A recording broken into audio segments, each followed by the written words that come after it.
এটা আমরা খোলা বাজার থেকে নিয়েছি। খোলা বাজারে আপনার যেটা যে এই ইয়ার বাংলা বাজারের ইস্পাহানি গলির যে গুদাম আছে সেই গুদাম থেকে পেয়েছি। আমরা যেটা জানি যে আপনার এই বইগুলো সাধারণত সংরক্ষণ করা হয় এনসিটিভির দুটো গুদাম আছে, একটা হলো তেজগাঁ আর একটা টঙ্গীতে। যদি কোনো বই থাকে সেই ক্ষেত্রে সেখানে সংরক্ষণ করা হয়, এর বাইরে সংরক্ষণের কোনো সুযোগ নেই। বাইরে যেখানেই সংরক্ষিত থাকুক সেটা আপনার অবৈধভাবে সংরক্ষণ করা হয়েছে মর্মে আমাদের কাছে প্রতীয়মান হয়েছে। আর এটার সাথে অন্যান্যদের যে সংশ্লিষ্টতার যে বিষয়টা বললেন সেটা তদন্ত সাপেক্ষে যদি কারো সংশ্লিষ্টতা থাকে তারাও আইনের আওতায় আসবে।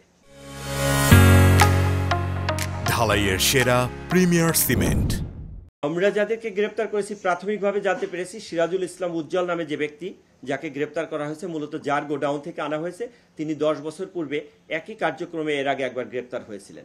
গ্রেপ্তার পরবর্তী মানে সেই খোলা বাজারে বই মজুতদারি করে এবং এক একটা বই 10 টাকা 12 টাকা করে কিনে উচ্চ দরে 80 টাকা 85 টাকা করে বিক্রি করে। প্রাথমিকভাবে এটা সে স্বীকার করেছে।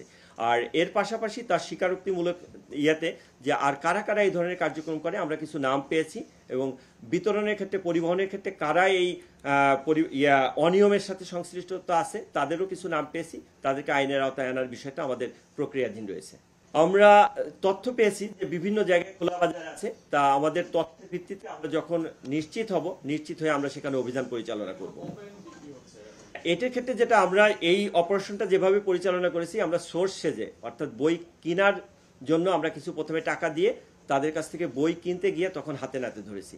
তাই এইভাবে আপনার যেখানে তথ্য আছে আমাদের কার্যক্রম আছে, চলমান আছে, আমরা তাদেরকে আইনের আওতায় আনার ব্যাপারে সচেষ্ট আছি। আমরা আপনারা জানেন যে ইতোমধ্যে বিভিন্ন জায়গায় ভ্রাম্যমাণ আদালত হয়েছে, ম্যাজিস্ট্রেট সহ পুলিশ সহ ভ্রাম্যমাণ আদালত হয়েছে, আমাদের ডিবি টিম সহ ভ্রাম্যমাণ আদালত হয়েছে এবং ব্যবস্থা নেওয়া হচ্ছে এবং এই ব্যবস্থা চলমান থাকবে।